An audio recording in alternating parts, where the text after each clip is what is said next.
हो हो हो हो हो हो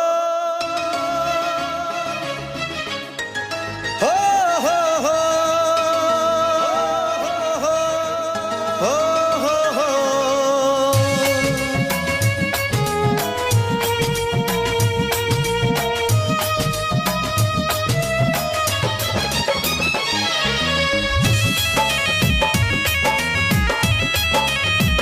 हार्दिक हार्दिक शुभकामनाएं चंदन जी का।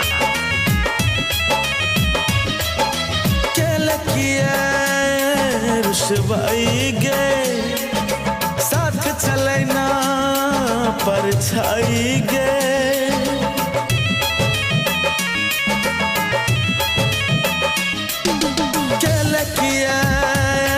रुसवाई गे साथ चले ना परछाई गे दिल में मचल कोहराम गे मिले न कतौ आराम गे एक दिन कहने छल प्यार पागल बना का गेले यारो जीना भगेले गे बेकार पागल बना का गेले यार।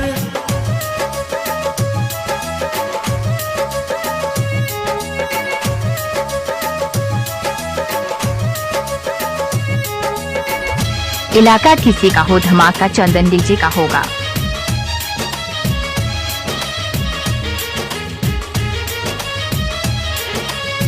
मिले छले जब जब दिल सा लगाबै छले प्यार की होय छै उ हमरा बताबै छले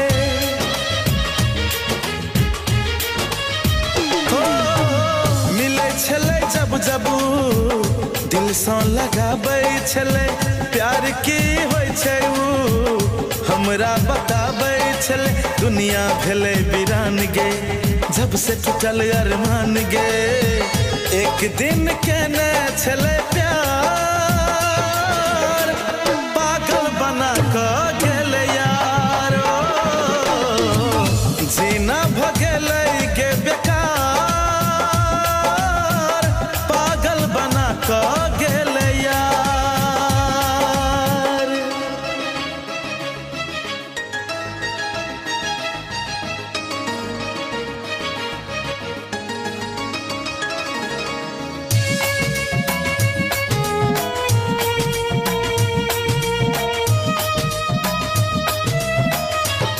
चंदन डीजे का नाम तो सुना ही होगा।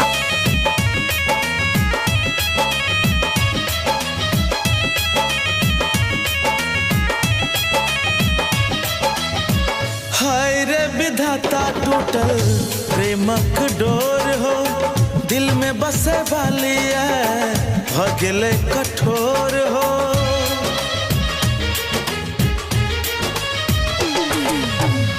हाय रे विधाता टूटल प्रेमक डोर हो दिल में बसे वाली है भगले कठोर हो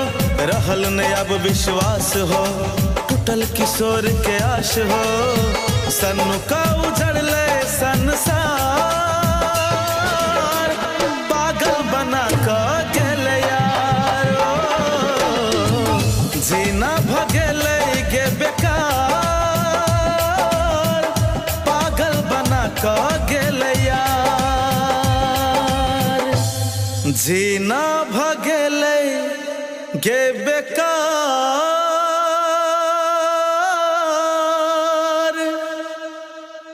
पागल बना का